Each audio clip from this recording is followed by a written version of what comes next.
চেনেলত স্বাগতম জনাইছোঁ আৰু আপোনালোকক মই ওৱান ডে মেটছত শ্ৰীলংকা ভাৰতৰ মাজত হ'বলগীয়া যিখন অহাকালি খেল আছে 2:30 বজাত ইণ্ডিয়া টাইম অনুসৰি আৰম্ভ হ'ব আৰু বৰ্তমান আমি এইটো টিম যিটো মই ক'ব বিচাৰিছোঁ টিম ইলেভেনত কোন কোন থাকিব কোন কোন প্লেয়াৰ টিম ইলেভেনত ছিলেকশ্যন হ'ব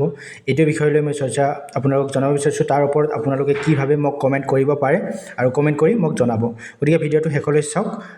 গিল আৰু ৰোহিত শৰ্মা দুয়োজনৰ যুটি খুব ভাল আমি আগৰ পৰা দেখি আহিছোঁ চ' দুয়োজন অপেনিঙত নিশ্চয় খেলিব তাৰপিছতে বিৰাট কোহলি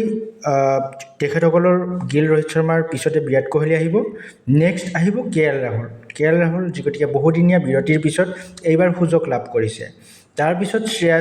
শ্ৰেয়াছক আপোনালোকে দেখিব পাৰিব কে এল ৰাহুল বা শ্ৰেয়াছৰ ক্ষেত্ৰত সালসলনি ইটো সালসলনি হ'ব পাৰে তাৰপিছতে 6 নম্বৰ স্থানত আপোনালোকে দেখিব পাৰিব ৰিয়ান পৰাগ ডুবে সুন্দৰ যদিও এই 6 নম্বৰ স্থানত দাবীদাৰ হয় তথাপিও ৰিয়ান পৰাগক 100% লোৱাৰ সম্ভাৱনা আছে টিম ইলেভেনত তাৰপিছতে যদি আমি ক'বলৈ যাওঁ তাৰপিছতে অক্ষৰ পেটেলক চান্স দিয়া হ'ব কাৰণ তেখেতকক ওৱান ডেত লোৱা হৈছে ৰিয়ান পৰাগৰ পিছতে এনে এটা প্লেয়াৰ যোনে অক্ষৰ পেটেলক ওৱান ডেত চান্স দিয়া হৈছে তো বহুকেইজন দেখিব পোৱা মতে হাৰ্দিক পাণ্ডিয়া এইবিলাক সূৰ্যকুমাৰ স্কাই আমাৰ নেখেলে তাৰপিছত ৰিংকু সিঙক পোৱা নাই তাৰপিছত কুলদীপ যাদৱৰ চান্স আছে আমাৰ টিম ইলেভেনত গতিকে টিম ইলেভেনত হৰ্ষিত ৰাণা একেবাৰে নতুন প্লেয়াৰ হ'ব ওৱান ডেত গতিকে তেখেতক সুযোগ দিয়া হ'ব মহম্মদ চিৰাজ তেখেতেও ইলেভেনত থাকিব লগতে আৰ্শদীপ সিং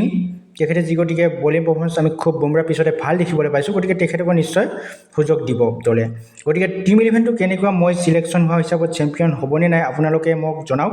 আৰু ওৱান ডে খেলকেইখনত কি মতামত দিব আপোনালোকে আৰু প্লেয়াৰ ৰৈ গৈছে নেকি কোন আহিব লাগে সেইটো বিষয়ে মোক জনাওক আৰু ভিডিঅ'টো যিমান পাৰে আপোনালোকে শ্বেয়াৰ কৰক যাতে মোৰ ভিডিঅ'টো আপোনালোকে